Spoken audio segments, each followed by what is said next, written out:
I'm Adrian Martin and I'll be talking you through Fallen Angel. This is a 20th Century Fox release from the end of 1945. It's produced and directed by the great Otto Preminger.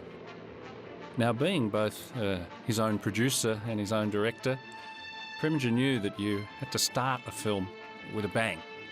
And indeed, he was a pioneer in doing certain kinds of opening credits sequences. In the 1950s, he started to work with Saul Bass on very famous animated opening credits sequences that were much imitated in the history of cinema to follow.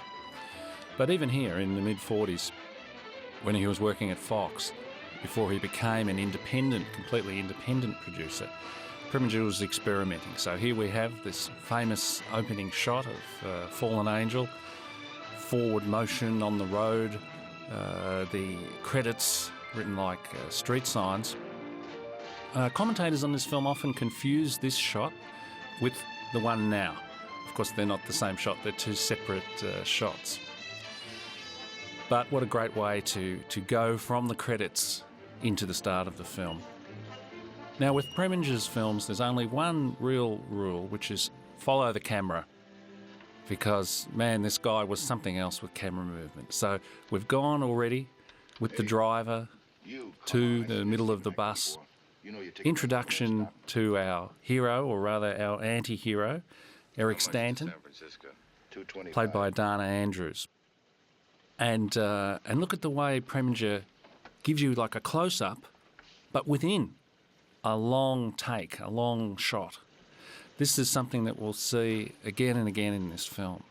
It's the way Preminger loved to film, and it was the basis of all of the meaning and the mood and the style of what he did in cinema.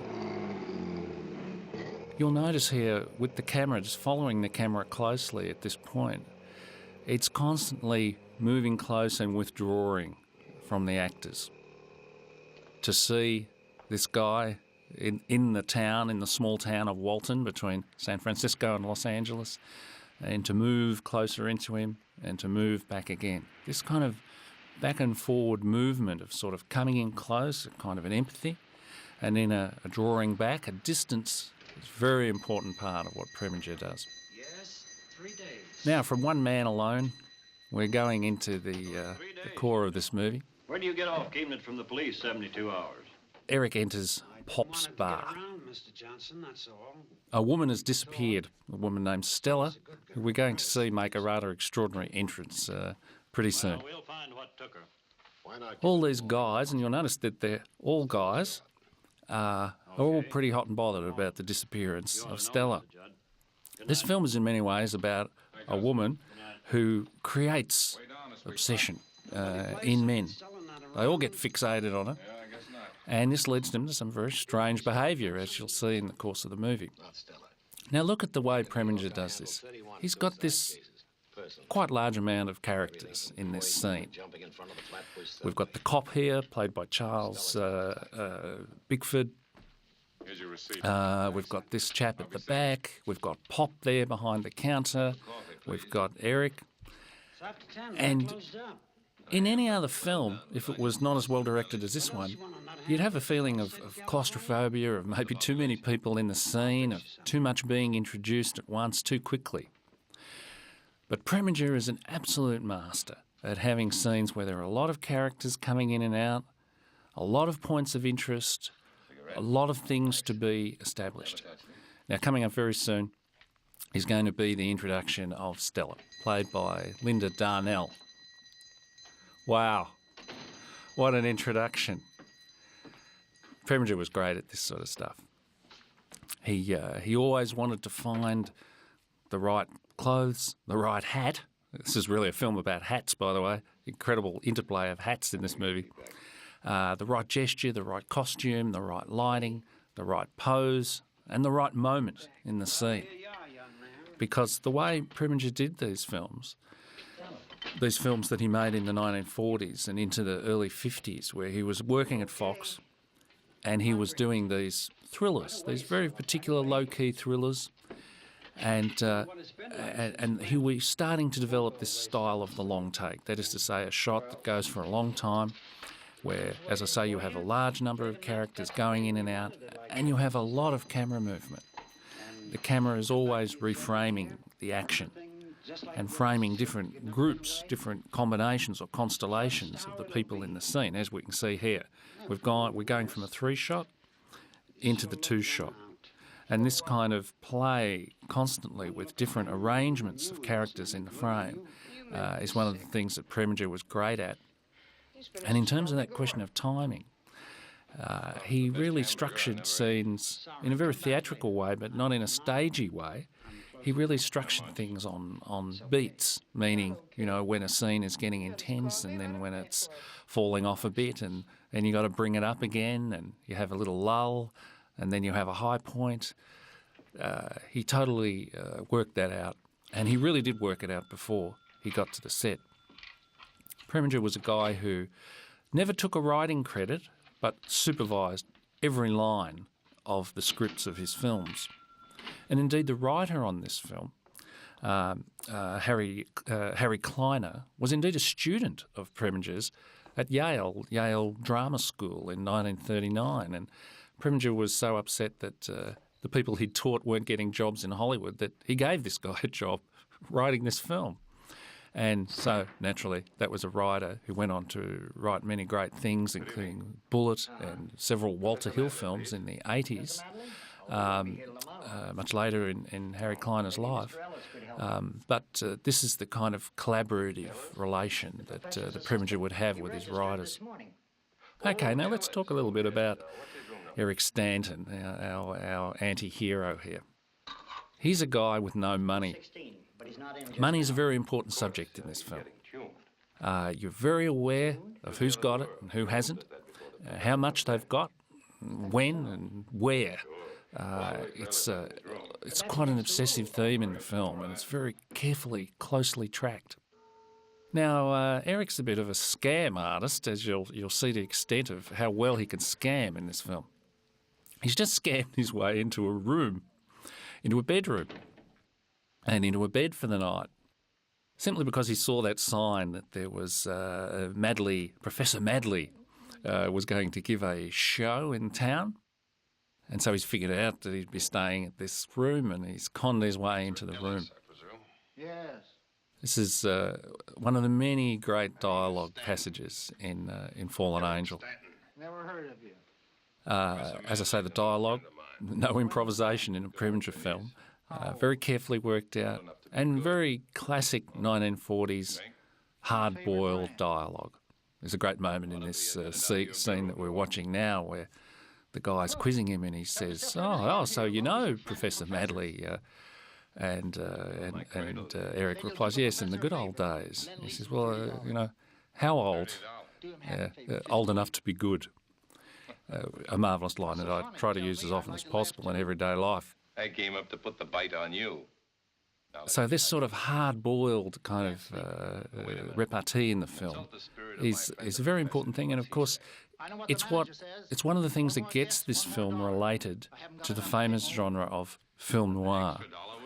That great genre of essentially the 40s and the 50s, and of course revived many times since in cinema and in advertising, and of course there's a whole literary tradition of a certain kind of crime and detective fiction. Now, when we think of some of the classics of film noir, we tend to think of urban settings, and we think of these almost mythic stereotypes, these character types of the femme fatale, the seductive woman, and the hard-bitten detective, and various range of sort of crime boss villains and so on. Now, Fallen Angel really, in some ways, has a very indirect relation to the genre of the film noir. Or you could say it's a very particular kind of film noir.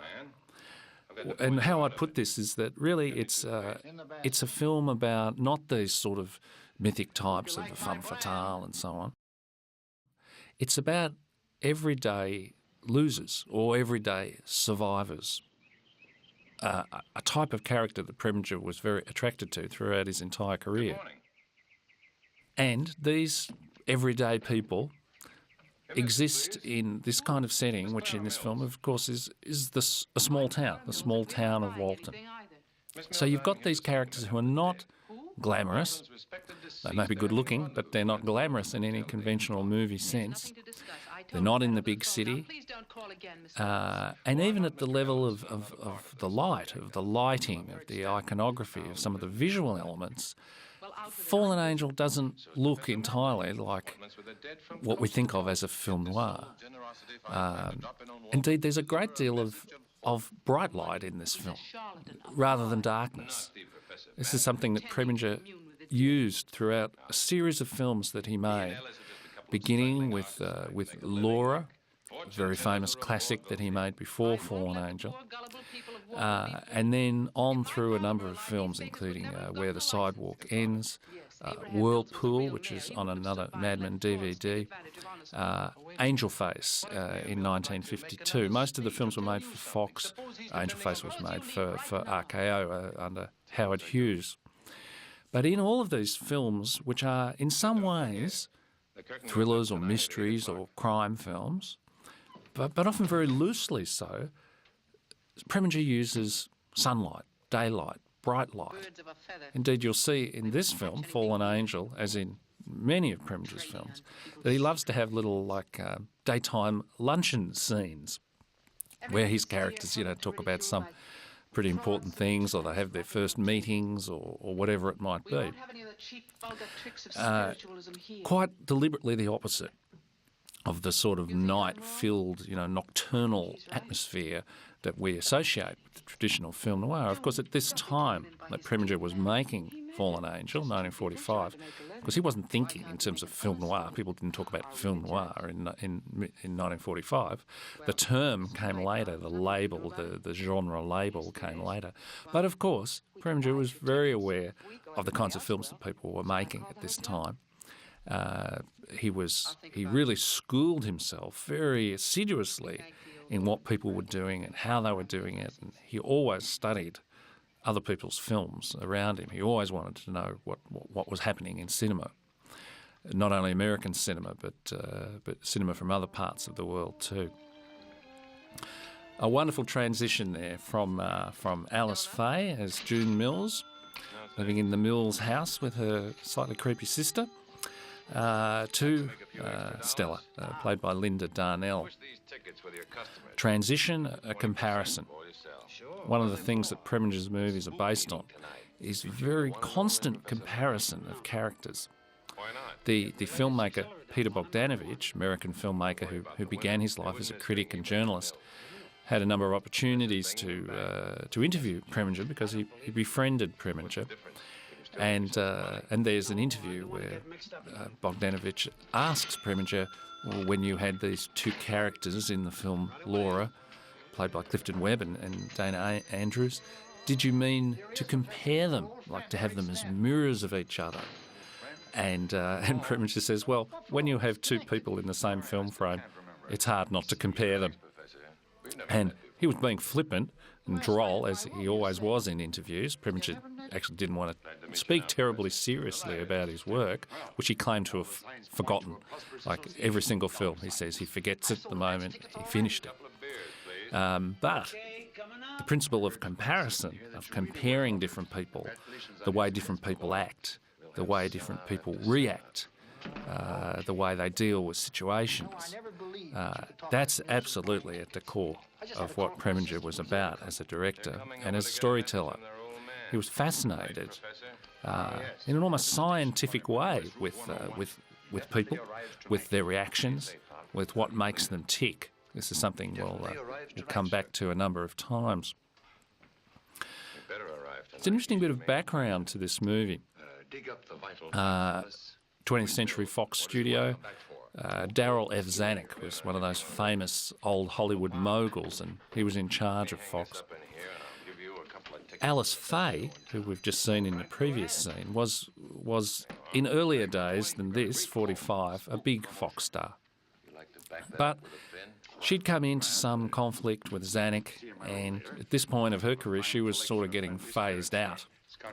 Linda Darnell, on the other hand, was getting phased in as the new star, the younger star, and so on. And Also Linda Darnell, the embodiment of a certain sort of new sexuality of this period, kind of post-war sexuality that later leads to Ava Gardner and Marilyn Monroe and many others.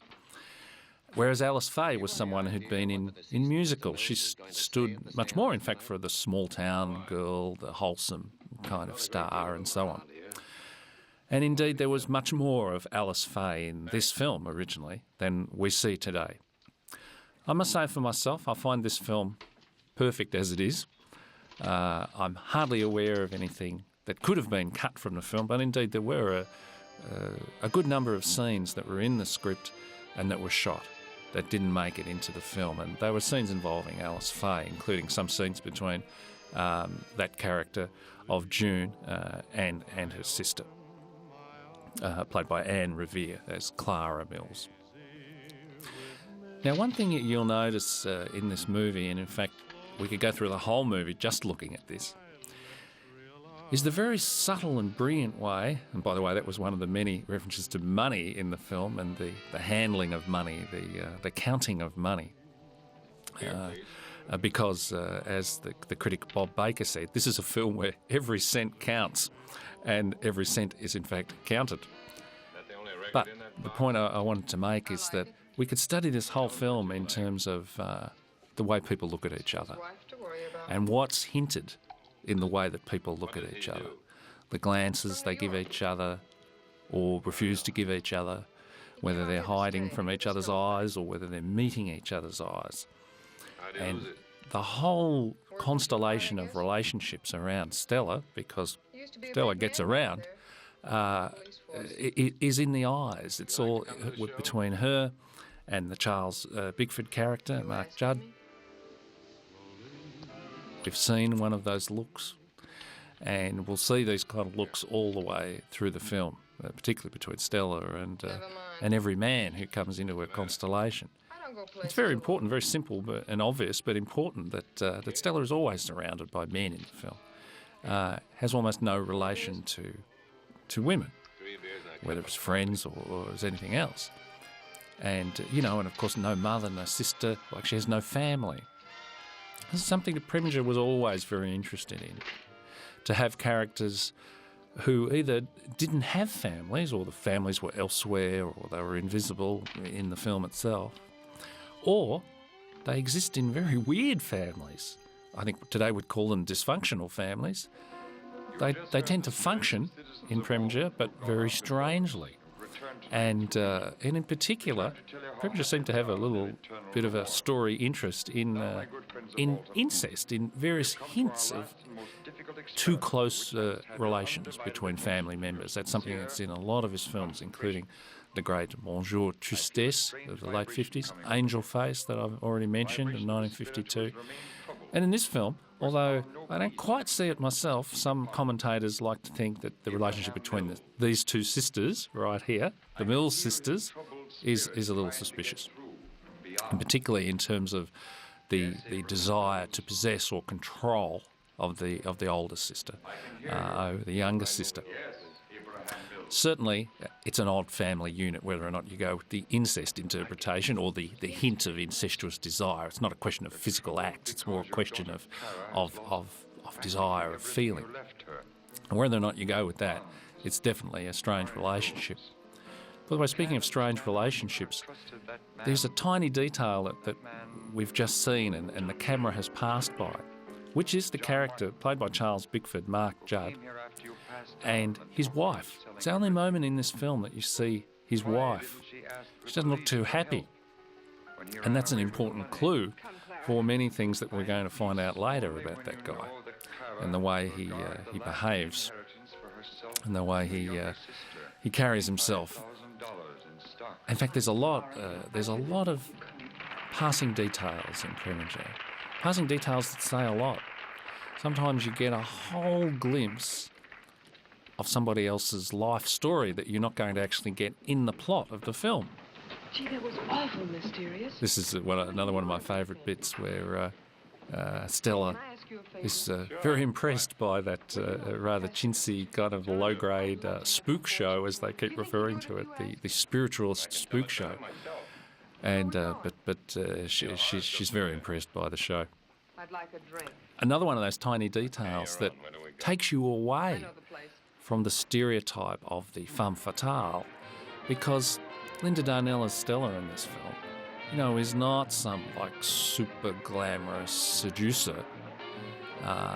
She's not living the high life. She wants a better life, but that's different, right? That's the everyday person, the everyday survivor who's trying to survive, who's trying to get a little more money, a little more status in the world, and trying to escape, trying to get out of a terrible situation. Now, here's an important scene in the film. It's the date scene between Eric and Stella. You'll notice once again the use of the long takes in this scene, punctuated by now we've gone into a more traditional kind of what's called shot, reverse shot, over her shoulder, looking at him, now over his shoulder, looking at her. And Preminger would use that conventional technique when he needed to, when he felt he wanted to get this volley, often a very testy, terse volley, like here, where he pretends to read her palm and her destiny and her history and so on, and she pulls back and says, no, you've got it all wrong. And this is, look at this wonderful look on her face here, which is, you know, a mixture of, of interest, but also wariness. She doesn't want to get fooled again, but maybe she can get fooled again. She's been fooled so many times before. Preminger's characters are often caught in that sort of bind, that they repeat the same actions all the time. They fall for the same bad people and so on and so forth, over and over again. Wow, what a kiss this is. Two important kisses in this movie, and this is number one. Kissing scenes with two different women, but the same man. And they're compared. Once again, the comparison, the echo, what's called the motif, the pattern of things that are alike and that can be compared. That's really the basis of Preminger's style and of his storytelling. Once again, in that shot that we just saw, in the long take parts of it, once again, this constant movement of Preminger's camera in and out again, making a close-up inside the shot, inside the long take, not cutting to a close-up, but actually having it inside the shot so that you start wide, you come in really close, and then you come out again. It wasn't just a matter of economy or just showing off. It wasn't just virtuosity in Preminger, although he was absolutely a virtuoso of the camera and of staging. I like the way you talk. It was more that he wanted to capture this fluidity of life. He wanted to see how things unfolded, how emotional reactions unfolded, how psychological interrelationships between people unfolded. Not anymore. For him, the best way to do this was with the long take, was with the moving camera, with actors who knew their lines and could hit their marks, as they say, meaning stand in the right spots and move in the right ways. Preminger was, by all accounts, could be a difficult person to deal with on the set. He was given to temper tantrums, bullying and shouting, and he would intimidate. He'd always pick someone, apparently, to intimidate, and the person he intimidated in this film was Linda Darnell on set. She was very nervous. In fact, she was already beginning to have alcohol problems, and but he mercilessly bore down on her at the level of, she couldn't remember her lines, she couldn't move well enough, she wasn't professional enough, because that's what Preminger demanded from everybody, was absolute professionalism of the kind that he schooled himself in. Now here's this scene is a fine long take scene. You can see, of course, that what the scene's all about is this fight, Eric's fight to basically get some sex, and she's resisting the advance here. The question of sexuality, of actual sex acts, is important in Preminger because he was always testing the limits of Where censorship. does that leave me? Indeed, in the 1950s, when he made a film, not one of his best films, but historically important film called The Moon is Blue, a comedy, he absolutely sort of overturned some of the censorship limits of the American cinema. And in this film, he's already working on this problem of, well, how do you suggest that, the guy wants to have sex, well, through his actions, through his gestures, and through the double entendres, the innuendos of his words. And you're never in much doubt as to what's going on in that level in this film. Later we'll see an extraordinary bed scene between a married couple, which was in itself was taboo in an American film of 1945. But we'll see later what Preminger is brilliantly able to do with that. Don't smile. Your face looks better. Now, we've just seen one of the major, we've heard one of the major motifs in this film. Bells. Top of the morning, my boy. Hop in. If you go through the film again, you'll notice that the film is constantly punctuated by ringing sounds of various sorts. Nothing. You go ahead. The doorbell in Pop's Cafe, the ringing cash register, once again in Pop's Cafe, the bells of bicycles that drive past, bells of the church that he just shut out at his window. My boy, you're an artist. You haven't a simple And then later there'll be a really wonderful joke about marriage bells, wedding bells. And concentrating on a sound like that is one of the ways that Preminger wanted to give unity through not only visual style but sound, what we call today sound design. And sound design at the simplest level, but can be very effective level, is to simply identify a number of sounds, particular sounds that you're going to use repeatedly in a film. And Preminger, way back in 1945, long before people used the term sound design, already had an ear for sound design. He already knew that a way to compare things, a way to create a unity in the film, is by using variations on the same sound. Not literally the same sound over and over, but variations that bring out different aspects, dramatic, comic, ironic dimensions of a scene. In this way, you can compare Preminger a lot to a director such as Douglas Sirk, who in the genre more of melodrama, but he also made some crime thriller-related films in the 40s, Douglas Sirk did. He too was also working on this unity, which is not just images but sounds too. And when I say sound, I don't just mean music, I also mean sound effects, such as bell sounds or door sounds and so on. But speaking of music, here's the very important presence of music in the film. I just came back to say I'm sorry about last night. Save it. Now, the music of A Fallen Angel, like in a number of Preminger films, was composed by a very famous Hollywood composer, David Raksin. And Raksin had had a lot of success when he worked on Preminger's film Laura by writing the theme tune, Laura. Give me that act. And so in this film, Preminger wanted to repeat this trick. He wanted to have a theme tune. And what Raksin came up with was this marvellous song called Slowly. As always with Raksin, it's both lush and melancholic. It can be used in a lot of different ways across the film. Sometimes for emotional effect, sometimes for ironic effect, sometimes as a counterpoint, sometimes it can be played quickly for sort of an action effect. All these different variations on a theme. Once again, that mode of variations on a theme is what Preminger was absolutely on about. Here, this marvellous moment where he almost gets on the bus but doesn't, that rhymes with the earlier moment of him getting off the bus and then the bus leaving and him being in the town. So Preminger's always structuring the film on bookends or mirroring moments that echo or answer by reprising other moments in the film.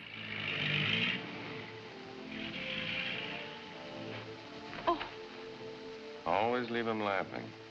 Now, at this point of the film, you may be wondering if you've have only seen this film, perhaps for the first time recently, where is the plot of this film? When does the plot kick in? Because this is a very unusual film at the level of its plotting. And that you've got this guy, he comes to the town, he meets the woman, he meets a few other people, meets another woman. But where's the plot intrigue? Where's the motor? Where's the absolute driving thing in this story? Now, it's very important that Preminger actually does not drive this film forward in the conventional way. This is part of this being this more unusual tradition of film noir. I don't know why I couldn't pull out of here this morning. We're in the small town, we're observing people and their relationships, their interactions.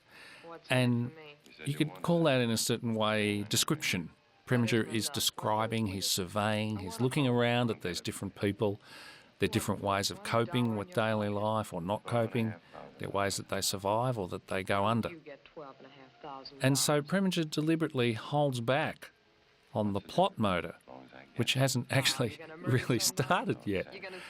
And it's interesting, if you look at the biography of Otto Preminger that came out not so long ago by Foster Hirsch, it's a book with a lot of great information in it.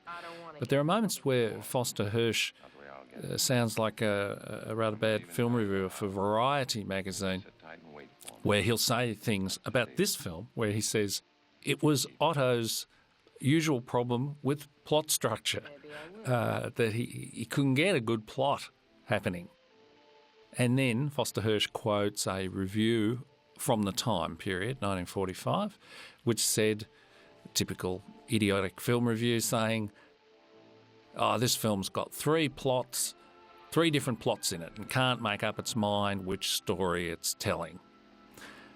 Now, in fact, that's quite an interesting remark, that the film's got three different plots in it. Because, yes, you can see that there's this whole story between Stella and Eric, and then there's the whole story with Eric and June. The whole business of Professor Madley earlier in the film. Now that sets up a lot of things, sets up a lot of important themes and ideas and interactions in the movie. It reveals a lot about character. Incidents always reveal character in Preminger's films. But Professor Madley is not going to come back into the plot. He is not a major part of the story of the film. He's a major part of the film, but not part of the story of the film in that sort of driving, plot-driven way. Preminger's films, or some of them at least, are not plot-driven. And that's something these days we say all the time about Hollywood movies, that they have to be plot-driven. If they're not plot-driven, they're uninteresting. But there are plenty of ways to make a movie that are not necessarily plot-driven. Preminger worked more with character-driven pieces. And he stuck to that a lot. And, you know, at the risk of being called by idiot film reviewers, someone who didn't know how to tell a story. But I think Preminger knew very, very well how to tell the kind of story that he wanted to tell. And that's a key part of what Preminger is about. Now, I want to return now to some aspects of Preminger's style. His use of the camera, his use of staging. Now, one of the things that's important about this film in relation to the classic film noir, why this is a more indirect or a more offbeat or off-centre film noir, is that when we think of some of the classic film noirs of the 40s, we think of films with a lot of flashbacks in them, very convoluted time structures, people having dreams, having memories, being knocked unconscious, and so on and so forth. A lot of mental stuff going on there of various sorts. Now, in Preminger, absolutely not. There's a bit of that in Laura, the film he made before this. But Fallen Angel is one of the first Preminger films that sets up really what is going to be his preferred narrative style. Absolutely linear, absolutely straight ahead. No flashbacks. And very little what's called backstory. That is to say, rarely, it does happen a bit in this movie, but rarely do characters sit down and tell you their past lives. their past lives tend to be a mystery to us, a kind of a black hole, a bit of a dark zone. That's important for Preminger, that the past of people seems to be close to what they're doing. That is to say, it seems to inform the way they behave, but it's also a mystery. It's also a source of mystery. Where did people come from? What kind of formative experiences did they have? What past are they escaping from and they're not talking about? There's a lot of the power, the weight of the unsaid. By the way, that was another one of the bells in the film, was the bicycle bell. Now, this proclivity for linearity in the story, no flashbacks, is combined with a certain way of filming. And the way of filming is completely the contrary in Preminger to, say, Hitchcock or Brian De Palma. Now, in Hitchcock, in his style, which of course was very well established by this period, mid-40s, in his films, everything is subjective. That is to say, the camera often takes the place of the eyes of a character. And if somebody's entering a strange room, the camera will take that position of the eyes of the person walking in. And then the camera will look around like the person's eyes would be looking around to discover a space. Absolutely none of this in Preminger. None of it. Then what are you afraid of? Preminger always kept to what we can rather badly call an objective view. And I don't mean by that he was intellectually objective. But I mean that he did not use this thing where the camera takes the place of a character's eyes. He stood outside.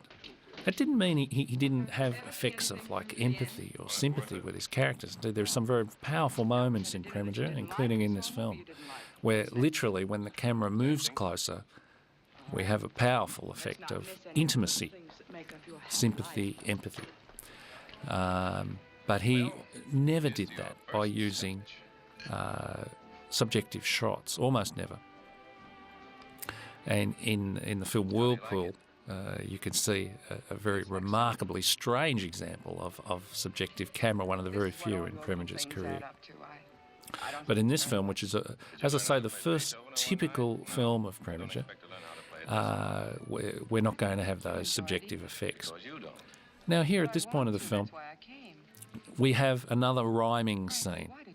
We've had the date, the drink between Eric and Stella. Now we're going to have a similar scene between Eric and June. Once again, so therefore, Preminger's going to use reverse shot, over-the-shoulder shots, because he wants you to compare these scenes. Not only because it's just a simple, efficient way to do the scene, but because he wants you to compare those two scenes. He wants you to compare the women. He wants you to compare the different ways that Eric relates to the two women. Of course, the plot is beginning to kick in here, and, unsurprisingly, the plot is going to be centred on money. It's going to be a question of the money that Eric can get out of her. Now, here's a brilliant piece of direction in this film. So we have the two dancing couples. Look at the way the camera, follow the camera, as I said at the start. Now look at this. Wow, that's just so great.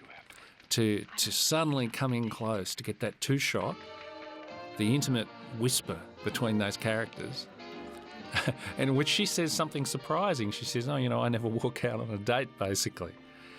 There are constant little moments of surprising behaviour in Preminger that go against the stereotype that we might think of Stella as the femme fatale who cares for no man. But in fact, she has her own moral, ethical code, as loose as it may be in some areas. Nonetheless, she doesn't walk out on a date. And the film is full of stuff like that. And so the more you look at Preminger, you realise that he was always working with this somewhat detached viewpoint. No subjective effects, as we've said, the long take, and watching people, comparing people in the same frame a lot. 2 people, 3 people, 5 people. He was very interested in what I think of as a kind of a theatre and sometimes a courtroom almost of daily social life. They were 2 big influences on Preminger. theatre, because he worked in the theatre as a young man in Vienna, and then the law, the courtroom. His father, Preminger's father, was a very famous trial lawyer, and he used to take young Otto as a child and a teenager along to various famous court cases that he was doing. Sure could use some coffee. And Preminger has often spoken about that his sense of drama, of storytelling, was formed when he was a child in a courtroom. He also went on to study law at university, but as he says, he only attended lectures twice. He already got his sense of what the law was all about from his father. And of course, he didn't go on to practice law. He went into showbiz instead, theatre and then film. But in many ways, this notion of the courtroom, it's like everyday life, public everyday life, because life is very public in Preminger. There's always people watching, listening. There's always people hiding, watching and listening you. That's something that goes all through this film. So private life, no matter how much people want to make it private, is public in Preminger. And the public social spectacle of life is kind of like a courtroom. People are always judging one another, jumping to conclusions, sometimes the right ones, sometimes the wrong ones. There's a lot of debate, a lot of investigation, a lot of interpretation that the characters themselves do. I don't mean that we do as viewers, we do as well, because we are put in a position of a jury, and Preminger himself agreed that in a certain sense the audience of a film is like a jury at a trial, and that we're constantly weighing up the different elements that we're presented with. And once again, this is at the basis of Preminger's style. To have the long takes, to have everyone in the shot. In the 1960s, there are a number of very influential film critics, such as Victor Perkins and Robin Wood. They were associated with a magazine in England called Movie. Goodbye, Mr. Stanton. And what these critics from Movie magazine argued is that Preminger's style was what they called democratic. It was open. It enabled the viewer to draw their own conclusions. And those critics at Movie magazine were very influenced by the writings of a very famous French film theorist, André Bazin. And Bazin himself favoured this combination of long takes, long shots and so on, where there would be a lot in the film frame, and the viewer could democratically choose what he or she wanted to look at. They could look at the man, they could look at the animal, they could look at the sky. It was up to them. Now, I don't think Preminger's style, myself, I don't really think that Preminger's style totally fits this notion from the 60s that Preminger's films are just like democratic vistas where you choose what to look at. I think it's a little more circumscribed than that. But what I do take from that idea of the 60s is precisely this idea that we in the audience have to weigh up what we see. I don't think it's just total freedom to look at anything, but it's you've got to compare. You've got to compare and contrast all the time, and you've got to weigh up how you would judge certain actions and reactions of characters in order to come to any kind of conclusion or a provisional conclusion about how these films work. And you won't see her again? I just want to read a wonderful quote about Otto Preminger's films. It comes from the contemporary American film critic Jonathan Rosenbaum. And in this quote, Rosenbaum's talking about a different Preminger film, one of the 50s, called The Man with the Golden Arm. Very well. Thank you. But what's interesting in the link between Man with the Golden Arm and Fallen Angel is that there's a similar concentration on small town, as it were, or at least tawdry, low life in Man with the Golden Arm. It's not literally a small town, but it's tawdry, cheap hotels of the kind we see here. Certain kinds of spaces, certain kinds of places that are not particularly glamorous, and they don't even look particularly dramatic either in their effect. And what Rosenbaum said about that film, Man with the Golden Arm, is the following. He said, in the furtive light of this doom-ridden universe, riddled with sordid streets and single-room flats, every interior is either a shelter or a prison, and every individual has the mysterious capacity to make it turn from one to the other, from a shelter to a prison, at the drop of a hat.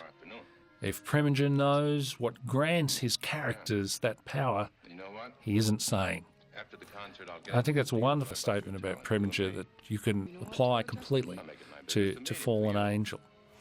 It's an interesting thing with Preminger is that after he'd made Laura, the film Laura, which has very opulent settings in parts, full of, knickknacks and sort of Baroque items and bits of art and sculpture and jewellery and everything everywhere. Which in some sense was a reflection of Preminger's own life. He liked to live big, and he was a famous socialite, party guy, and all the rest of it. And he lived publicly in that sense. And he also he liked to stoke his own celebrity too, his own stardom as a director, he was one of the few directors that you could compare to Hitchcock in that way.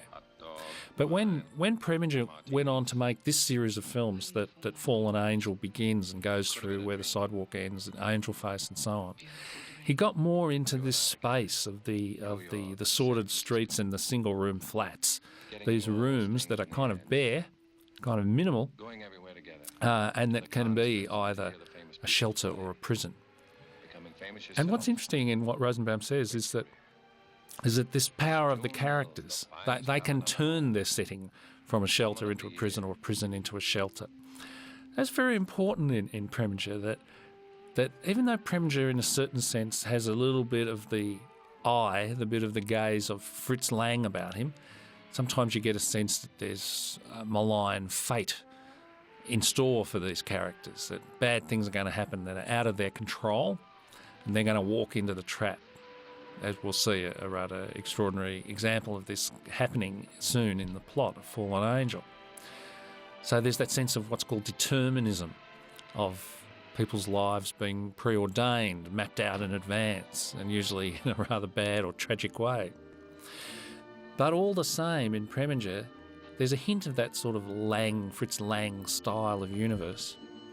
But there's also this sense that characters have a margin of freedom, that they can make surprising moves, that they can turn their situation around, often in extraordinary ways. It's interesting when you read some of the interviews with Preminger and his autobiographical reflections. He himself describes his career in those terms all the time.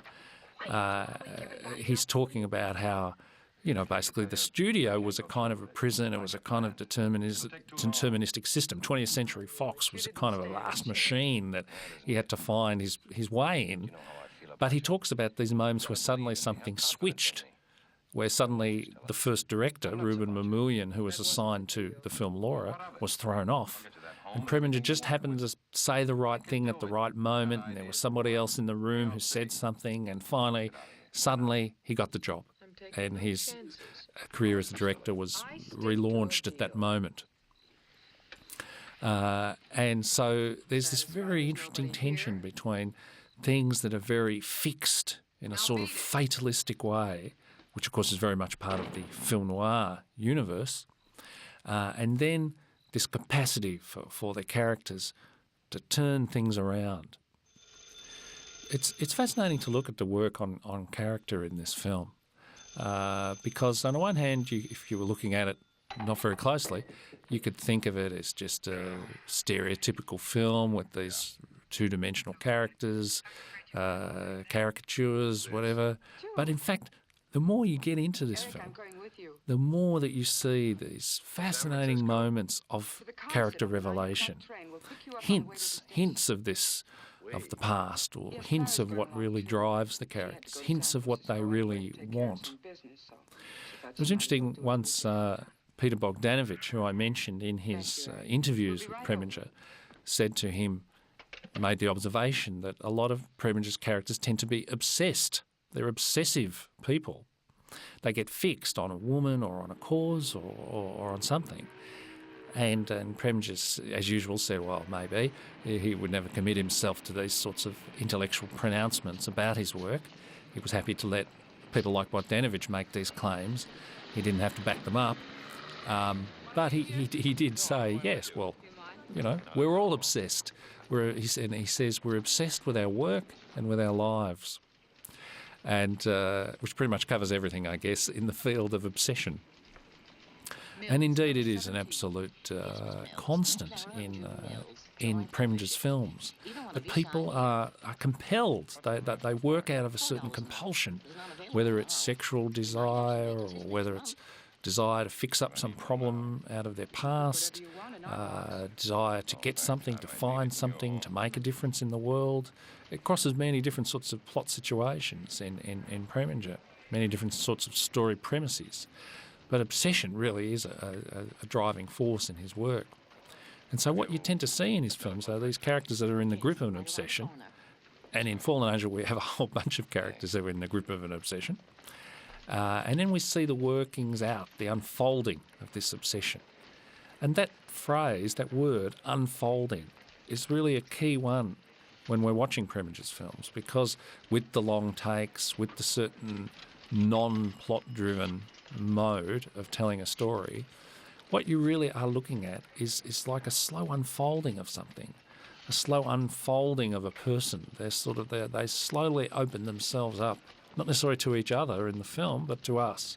Sometimes they open themselves up to each other, and we're going to see an absolutely great example of that coming up soon in the relationship between Eric and June. Somebody very important.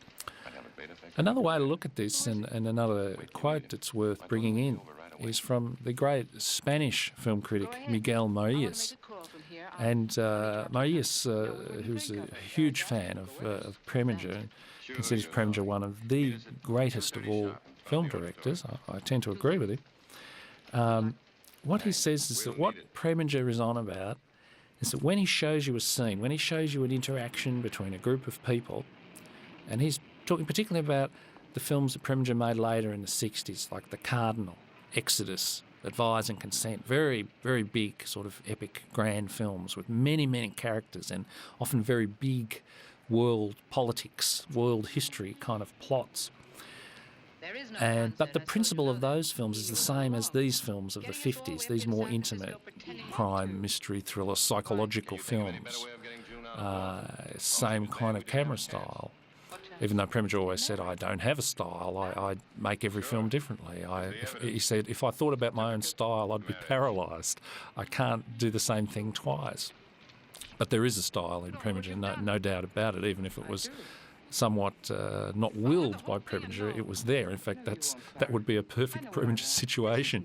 You do something, even if you don't will it, you're compelled to do it. You're compelled to repeat. You're compelled to repeat your behaviour. Anyway, Miguel Moyes says that what Preminger wants to show, whether he's showing a big political issue or a small, intimate interaction, he wants to show in the way that he looks through the camera, the way he stages. He wants to show how something has evolved to this moment, how it has unfolded, and then he wants to give you a sense of where it could go from here. What is the possible future of this situation, of this relationship, or of this interrelationship between a group of people, this society, this social group, this community? Where is it going to go from here? Now, you could say, of course, every story in the world is about, how do we get here and where we're going next. But with Preminger, there's a very particular intensity to this, that he's always trying to sum up what has unfolded. That's very true with these scenes of the sisters here, the Mills sisters, that you're getting an accumulative sense of the weight, the psychological bond between these characters, the tie that binds. That's a phrase that we use in everyday life that we can use a lot with Preminger. That's one of Preminger's biggest obsessions, is what binds people together? What connects people in the sense that it's hard for them then to get loose of that connection? That's something that I think really fascinated him in the way that he compared people, was it's almost like a chemical reaction. What's the chemistry, as we say, what's the chemistry between certain people, and not just sexually or romantically, but in other ways too, politically, in terms of power. And sometimes you get a little trace, a little future anticipation of a director like Fassbinder in Preminger, because there are a lot of little power relations, power games that are mixed up with sexual desire, with friendship, with being in a family, being sisters, brothers, parents and children. Often there are elements of power games in these relationships that often, as in Fassbinder many years later, can turn a little bit sick, a little bit perverse. What we said earlier about the dysfunctional families, or the rather perverse family units, the unusual family units that there are. Oh, there's the bell. There's the bell joke. It's like wedding bell sound. When he looks at that wonderful little wedding ornament there, brilliant sort of joke that caps off all of these motifs.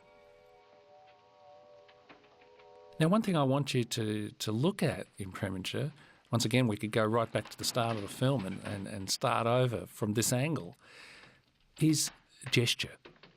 That is to say, the physical gestures, literally, that characters perform.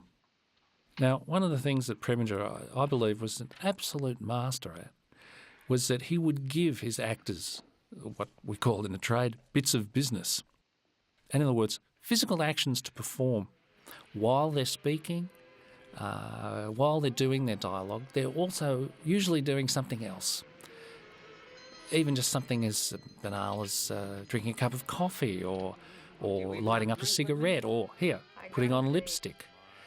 There is an incredible richness, variety and depth of gesture in his films. Often the gesture reveals something that the words do not. At the very start of the film, when we first see the Charles Bickford character, he's doing this strange thing with his coffee cup, like he's looking at his cup intensely.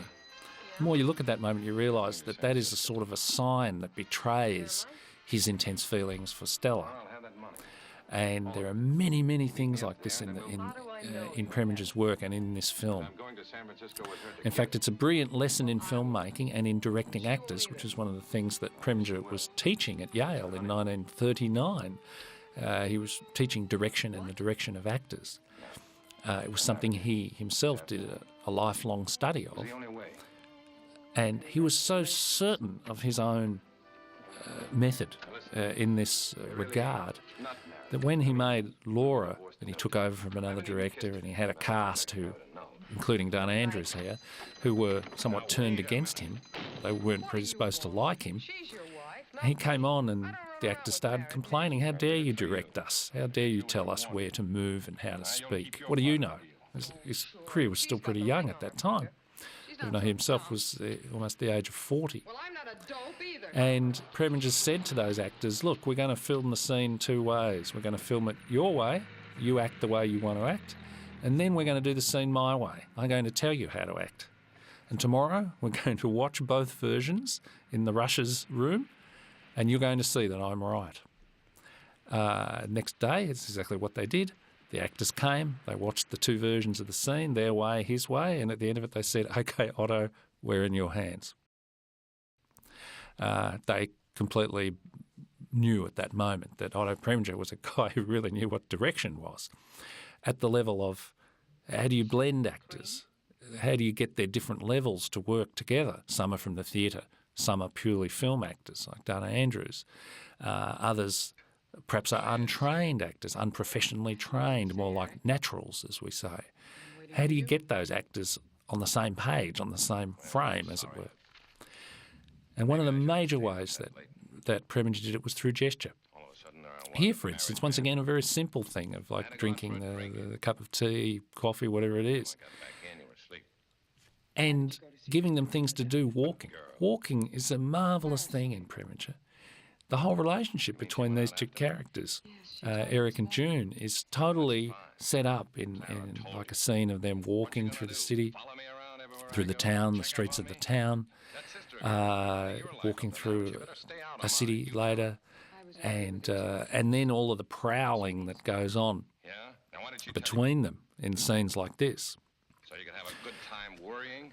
One of the things you can look at endlessly in Preminger is the ways that he would stage this very fluid, long-take staging in terms of the movements of the actors, not simply only their gestures or their bits of business, but particularly the way that they sit and stand, and the way they sit and stand in relation to each other.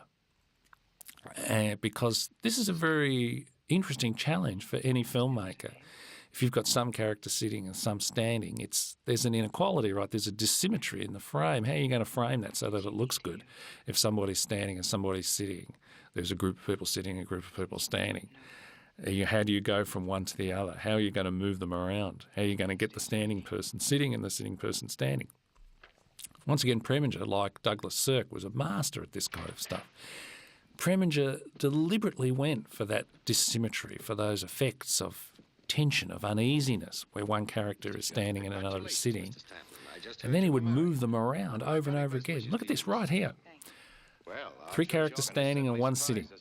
That's a very unusual frame for a Hollywood film. It's a very unusual composition because it creates this, what I'm calling a dissymmetry. It creates a tension in the frame. It creates what's called negative space. There's something that's not being used yet, but now she stands. And now we have something more like a conventional Hollywood frame now. We have everyone at the same level almost, given their respective heights. Now, what Preminger would do with all this, he would also play with planes, foreground and background, as we just saw at the end of that shot. He was constantly working on characters standing at different points in the set, closer to the camera or further away from the camera. It's one of the things that makes his long takes so great, is that he didn't just jam everybody up close to the camera or far away from the camera. He would space them out, sort of right through the set, and then he would have them moving dynamically. The choreography is really something in Preminger, really something.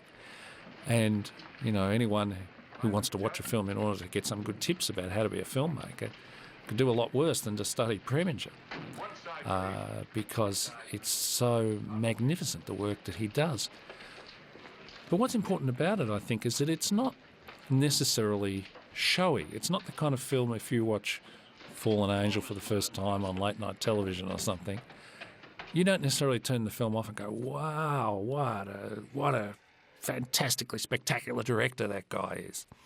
In fact, it's only when you look at the films over and over that you realise how brilliantly he films and how brilliantly he stages. Because there's this fluidity, constant fluidity of the camera and so on, but there isn't strong lyrical effects of a sweeping camera. It's not like a director like Max Ophuls. It's not like a whole lot of Kubrick or somebody where the visual effects are really jumping off the screen and you're thinking, my God, wow. It's not like the Coen brothers where it's very ostentatious, very obvious virtuosity of the camera work and of the sound work too. She was killed by a blow. No, now here is a perfect example. Now this is a very long scene. It goes for quite some minutes, this long take in the film that's just started a few moments ago. They've come through the door, they had the first interaction at the side of the room. It's not in here. Now we're in this 2 shot. You'll see constantly that this scene, which goes on and on, She lived upstairs when she died. is constantly reframing different characters in different combinations, as I flagged before. But it's not the kind of scene where you're thinking, wow, what a long take. You're not thinking, my God, 3, 4, 5 minutes have passed. Because he doesn't bring it to your attention that obviously. You really have to look at the film to work that out. I couldn't see him. Now here we're getting into the very interesting psychology of Mark Judd, the Charles Bickford character. As we mentioned, his hat turned down all the way around. This brim of his hat. The more you look at that brim of his hat, the more sinister it looks, actually. I saw him come. And whereas other people wear their hats differently in the film. Some characters have no hats. Some wear different hats. Men and women's hats are different. Like this kind of detail about costume is very important to Preminger. Once again, it's a way of comparing people. Look at this wonderful span of A, sitting and standing again, and the way he spaces that out in the frame, And look at the different kinds of costumes, 4 different kinds of costume there that very clearly give you an idea about who these characters are and what they're on about. I don't need you right now. Now, this scene is, in a way you could say the centre or the pivot of this scene is Mark Judd, played by Bigfoot. So he's moving in the space and we're following him, and he's going from one person to another, and he's beginning, of course, his interrogation. His interrogation, as we're about to see, is going to turn a little bit sinister in itself. My statement to the chief. So he's moving from one to another and the camera's following him. It's the fact that the camera does a lot of following in this movie is that that's the reason that it doesn't jump out at you as, you know, magnificent, virtuosic, sweeping camera work. Preminger was a master at reframing. That is to say, just these tiny moves on a dolly or a crane or whatever it might be. It's different technical means each time. And just tiny little movements that follow people and then reframe the space and reframe the interrelationships. So, for instance, this guy's come back into the scene now at the side. And meanwhile, this whole tension is building up through the timing because this scene that shot is finally over now. But incredible tension that Preminger could only get through the long take. I've mentioned when I quoted Jonathan Rosenbaum that we have these, rather minimal, tawdry, sordid rooms, single-room flats and so on in Preminger. He's also really a master at using adjacent rooms, like a room next to another room. And here we've moved out of that main room where everybody was, and we've gone in next door through a curtain to what is going to turn out to be the interrogation room. I don't believe you know how I work. Now here in fact is a very film noir moment. We've got this rather sadistic cop putting on, this is like something out of a Tarantino film. We've got the sadistic interrogating cop who's putting on his white gloves, ironic white gloves, which he's going to use to beat the hell out of his suspects that he's interrogating. Once again, sound design in Preminger. The sound is something we're now going to hear off screen. We're not going to see, beyond that very first movement, the punching. We don't see a single punch connect. We hear it, right? And to hear it is more powerful. And then look at the beautifully economic way Preminger did that. He started the action, then it was off screen, the sound of punching, and then we just cut to him immediately putting the white gloves away and him washing his hands. That was the quickest sadistic torture interrogation in the history of world politics. But as you can see, it's very effective. And very economically done. Once again, Preminger, we don't often think of Preminger in a double bill with Hitchcock, but in fact Preminger had some of the same craft, some of the same tricks as Hitchcock, particularly in this way of condensing things, of going into the next room in order to leave something out and then to wrap it up quickly and to come back to it. Something he does a lot in this film. With Preminger, a lot of the art, a lot of the craft is in simply, the entries and exits from the frame, the way characters move in and out of the field of what we're seeing. Lighting effects. I haven't referred so far to lighting in this film. Once again, it's something that some moments in a frame like this, you think, okay, this is a film noir after all, because finally there's this darkness, there's the dark shadows across faces, something that in fact Preminger uses sparingly. He doesn't just slap it all over the entire film. But when he does use it, it's very pointed. Oh, and the gloves are coming on again for another round of torture. This really is like a prefiguration of Tarantino, this sort of prolonged sadistic, or we actually did see a punch connect there. And once again, the off-screen sort of play. And like that, the entrance, his entrance through the curtain is dramatic. It's a small moment, but an intense moment in Preminger, these kinds of entries and exits all of the time. Because amongst many other things, Preminger was an artist of the ellipse, of what you leave out as well as what you put in. And when you think about it, there are a lot of things like this in the film. Sort of the marriage between Eric and June. We don't see much of that. There's a lot of important events, of course, because of the plot. We can't see the murder, the death of Stella.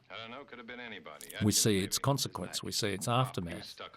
And I think Preminger had a brilliant mind for this kind of thing about sometimes not showing you an act, but showing its consequence as part of the way he involves you in not literally just the plot mystery, who killed her, which is now the plot of the film. Finally, there's a plot in this film, right?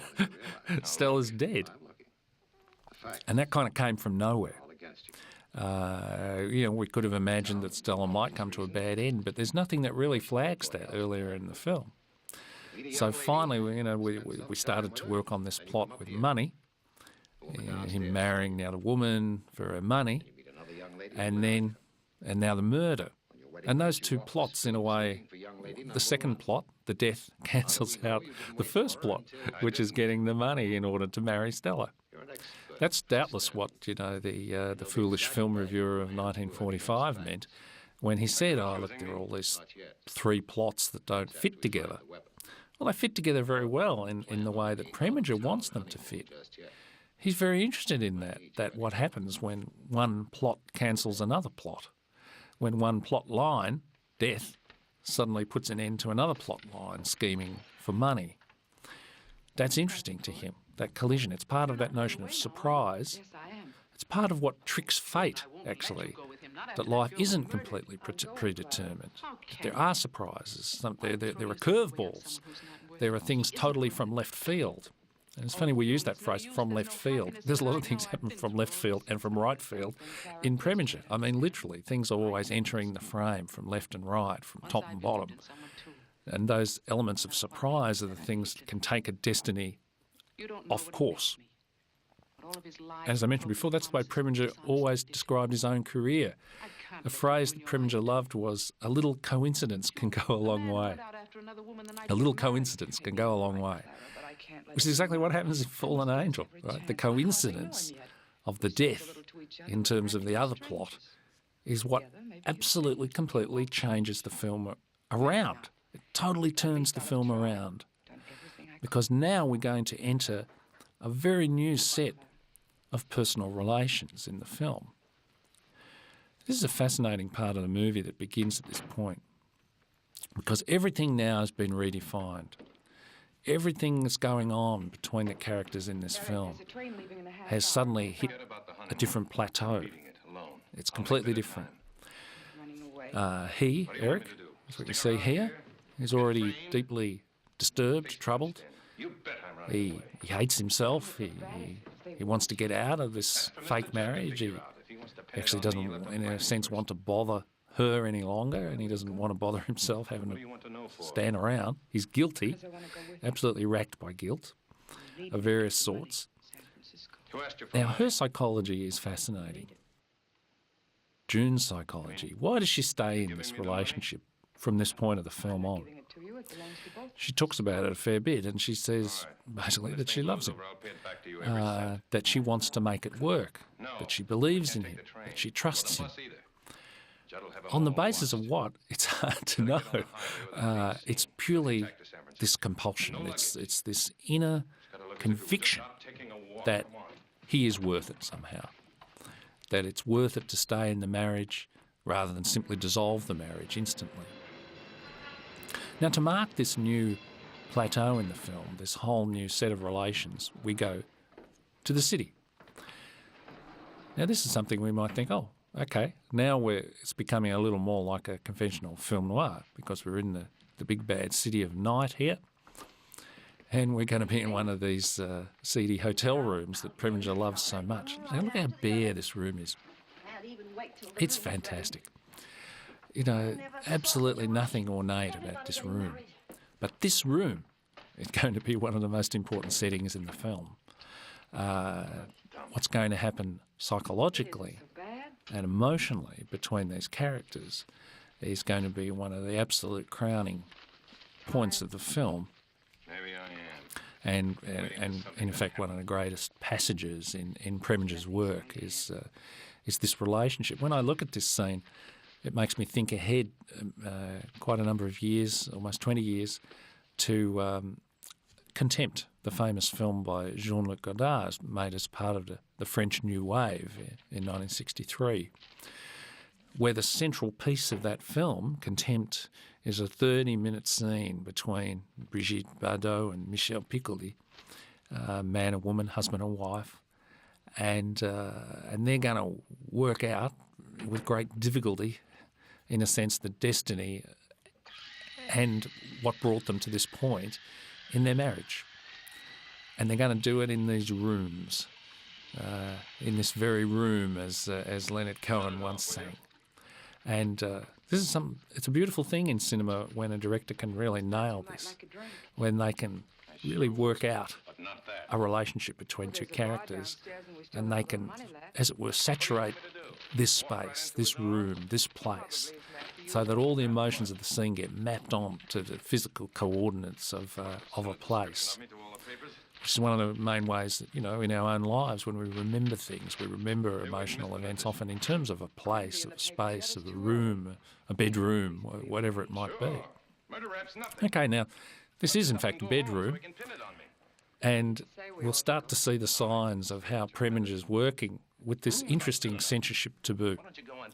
Now, we've got a married couple here, right? Whether they're married or unmarried in Preminger's films, sex is always somewhere on the agenda. Preminger himself, a highly sexual guy, as all indications seem to say, and very, very interested in sexuality of his characters.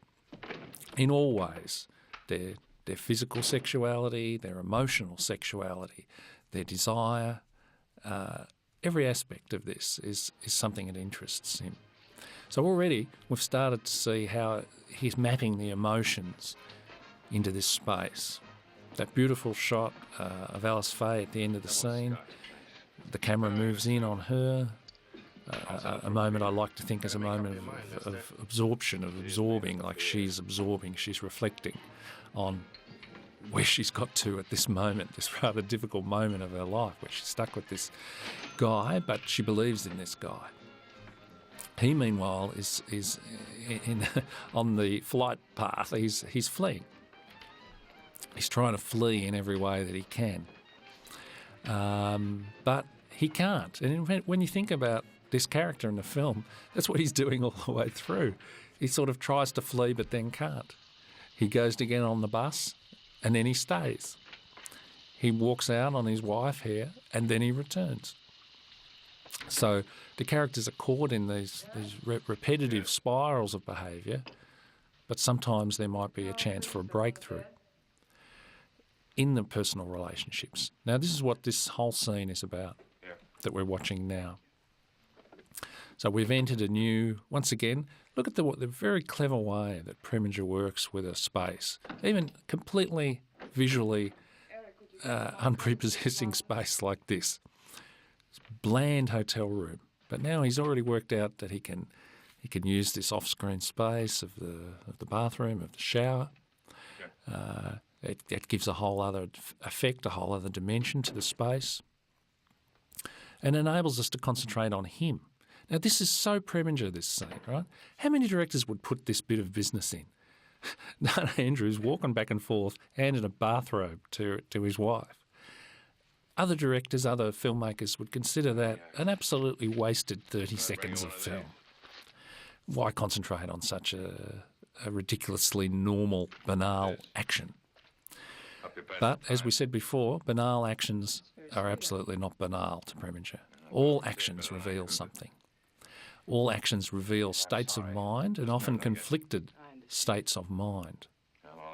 And that's very true with this gesture of him giving the robe to her, because that indicates, of course, a certain marital familiarity. But of course, these characters lack a certain marital familiarity so far. That is to say, they haven't had sex. And that's important for Preminger to establish these kinds of ground rules that when the characters are having sex and when they're not. Now look at this absolutely marvellous moment of the film. This is one of the greatest moments of Fallen Angel. You didn't murder that girl. Alice Faye, in one of course her rare dramatic parts, What do you know about All I given know it is her that all I love here. you. I love you, Eric. I love you. Now look at this. Wow. This camera movement is so great. So the turn, the slow turn, slower than any other turn in the film. And then holds her face up in that way. Her luminous face, the light absolutely on the face. And then the kiss.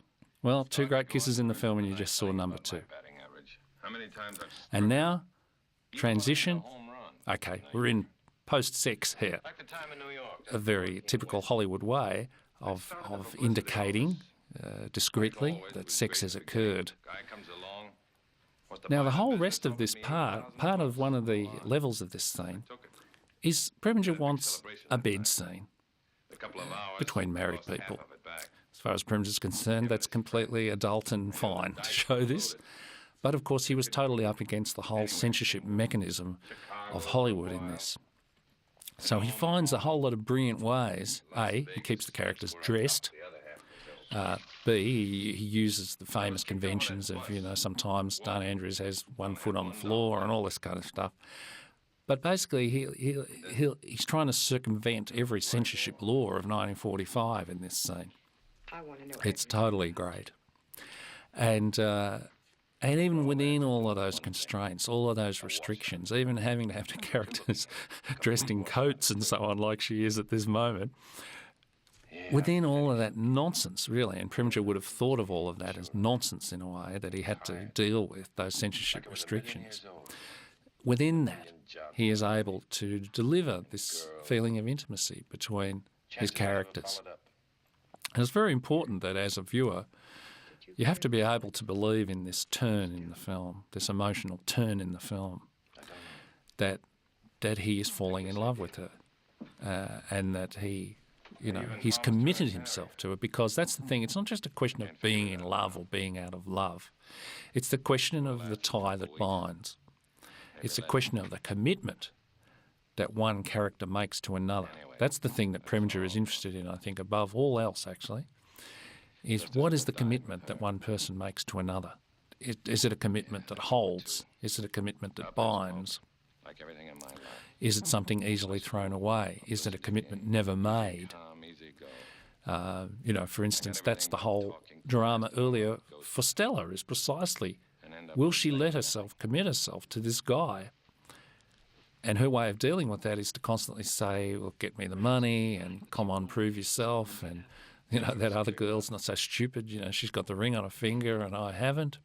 Wouldn't it look better?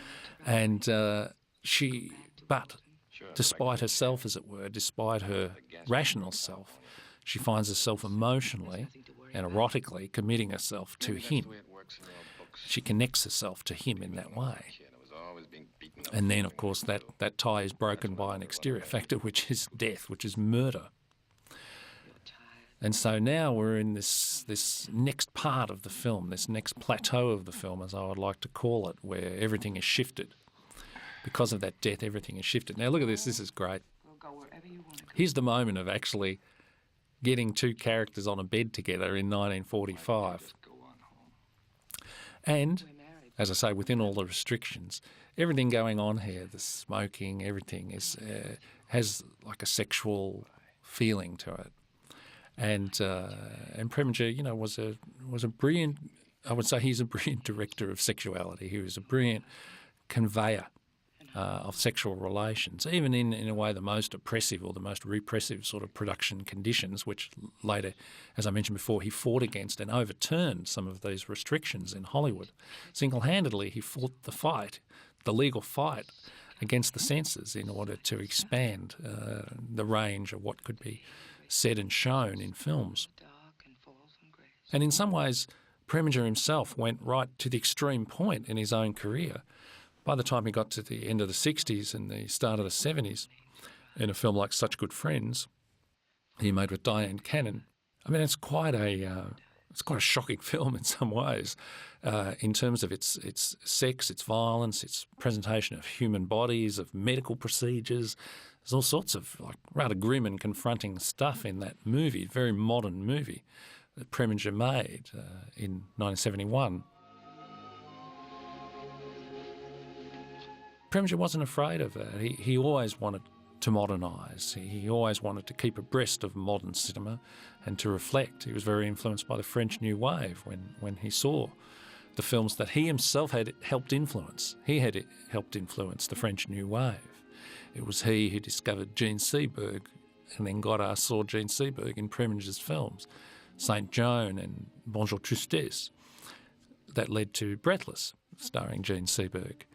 And when Preminger saw the films of the French New Wave, he said, okay, they only do straight cuts. This was one of the observations he made.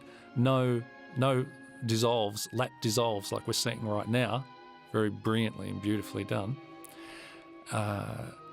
He said they don't use those kinds of devices anymore. They don't use fades, they don't use dissolves or overlapping, interlapping dissolves.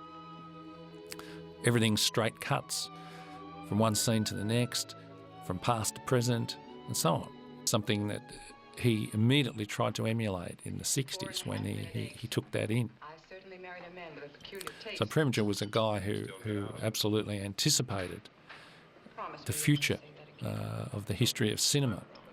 In that sense, Preminger is always on the edge of what you could call the classical style, the classical Hollywood style, classicism.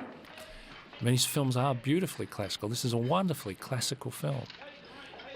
But already you can see Preminger's on the edge of classicism because he pushes classicism to the edge by having no flashbacks, by having this strange opaqueness, this strange mystery of psychology particularly. He's already moving towards something that's the future of cinema. Also, a certain kind of realism. Now, we always have to be careful when we use this word realism, because realism means 1,000 different things, and different things at different moments in the history of cinema. But you can see from this film already where Preminger was going, that the realism of his long takes, that in this film, Fallen Angel, he's pretty much all using studio sets and so on. But very, very soon, as soon as he could, he would start using real locations, and he would start using the constrictions and the challenges that real locations would give him. He once said he enjoyed the fact that if he couldn't move a wall, he had to use that wall. He had to work around the wall. If there was a real wall in a real place. In this period, the studio period, well, of course, he can move the wall, he can do whatever he likes. But he wanted more and more to challenge himself with what he was seeing in the famous Italian neo-realist films, real locations, real places, real spaces.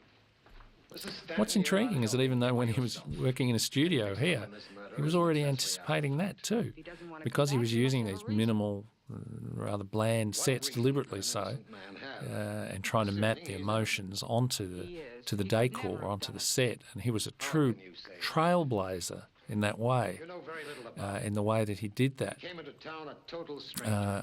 Few directors in this period were as interested, as concerned, as involved with the details of a set, of a place, as Preminger was.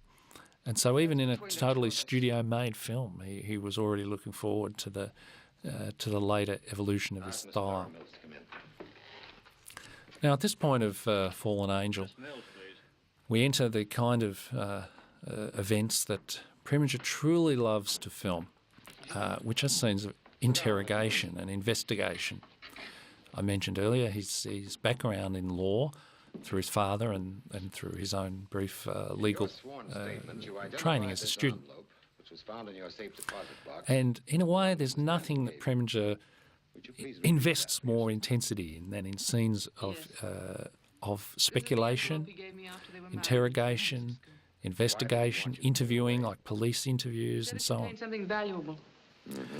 Now, with the character of Judd in particular, we see an anticipation of a film made some 13 years after this one, which is the great and famous Orson Welles film Touch of Evil, in which Welles himself plays a very contradictory, very conflicted cop who uses torture methods, basically, to interrogate suspects, witnesses and so on.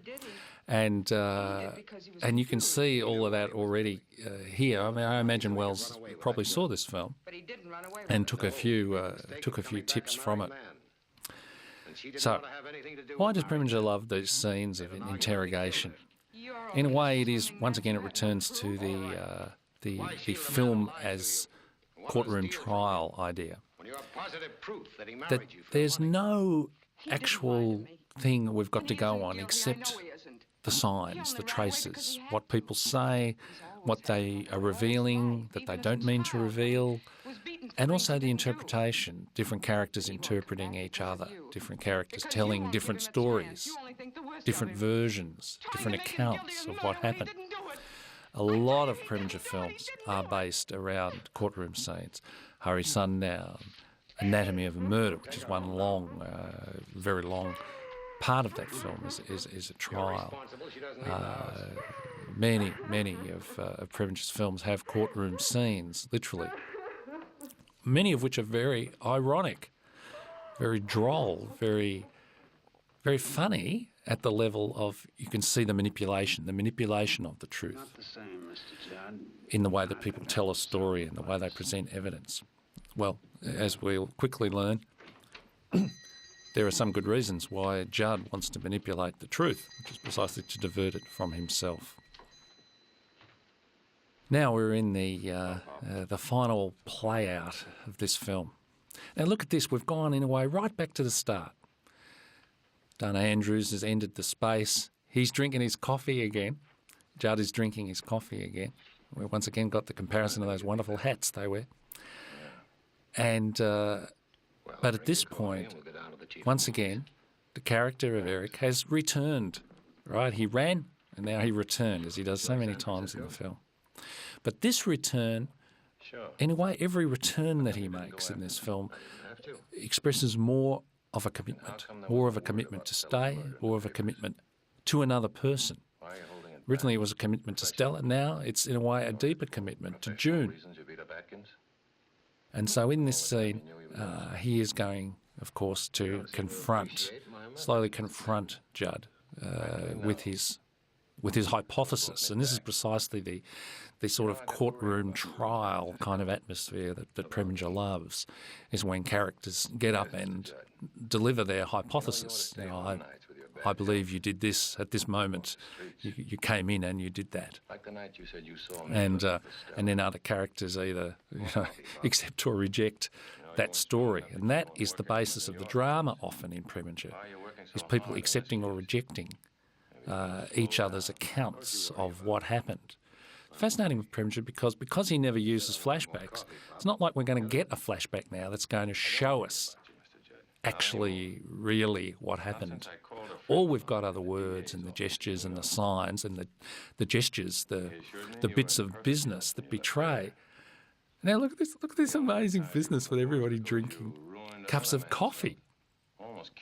I mean, what an extraordinary way to play out this sort of very tense struggle between these two men. It's a struggle between two hats and two cups of coffee at the end of the movie. That is so Preminger to want to bring it down to this sort of level of the everyday, which now, of course, is going to crank up. Okay, they were sitting and now they're standing. A new level of intensity in the scene as the accusations become more pointed. And as we have this almost heroic transformation of Eric at this point of the film.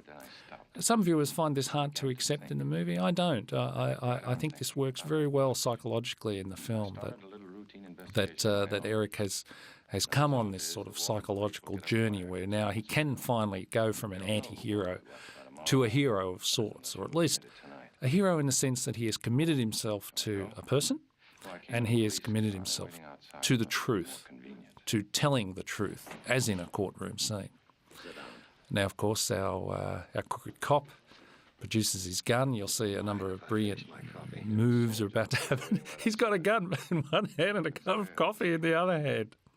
I mean, what other director would do these kinds of details? Perhaps this might have been. It's like the coffee cup is the total, intense embodiment of the evil of this character. There always is. not to mention the cool of this character that he did this. Once again, it's like something today we'd see in a Tarantino movie, you know, the smiling killer, you know, with a low-brimmed hat and a cup of coffee in one hand and a gun in the other. Just to get a look at her. Finally, of course, you can see how all the objects in the space, the cup, the cash register, and finally the jukebox, which has been an important element of the film so far that I haven't mentioned, the jukebox that plays the Raxon themes slowly, as it's the name of the song. Kissed her. All of this is going to be part of this scene. So we're looking at the final kind of play out here. What's great about Preminger, you know, Preminger had a real love for words, for dialogue, for spoken word in his films. In this very hard-boiled, clipped way of people, they speak in this rhythm in this film. Da-da, da-da, da-da, da-da. It's always these kind of volleys where one says, one queries, and then something else is said. But finally, there's action in this film. Think about how little violent action drama there's been in this movie. And look how downplayed it is here, right? The gun's fired up in the air, immediately handed to the cop. It's funny, sometimes when people remember this film, they misremember it. They think people die, that, you know, the characters shoot each other. But in fact, where it ends is precisely with this, with the bad cop putting a coin in the jukebox. And the desolate pop, as one critic asked, where's Mom in this film? There's no Mom, there's only Pop. This, you know, sad guy who's still caught, still fixated in his obsession with Stella, rather pathetic obsession with Stella. Now we're on to the very final moments of the film. Basically, this sort of wraps up the love story. It's one of the few Preminger films that has a really positive and romantic ending. Some viewers don't believe it. I believe it. I think it works. And when I watched this film, I remember the great words of Jean-Luc Godard in 1966, who said in his diary, "Fallen angel seen again. Mystery and fascination of this American cinema."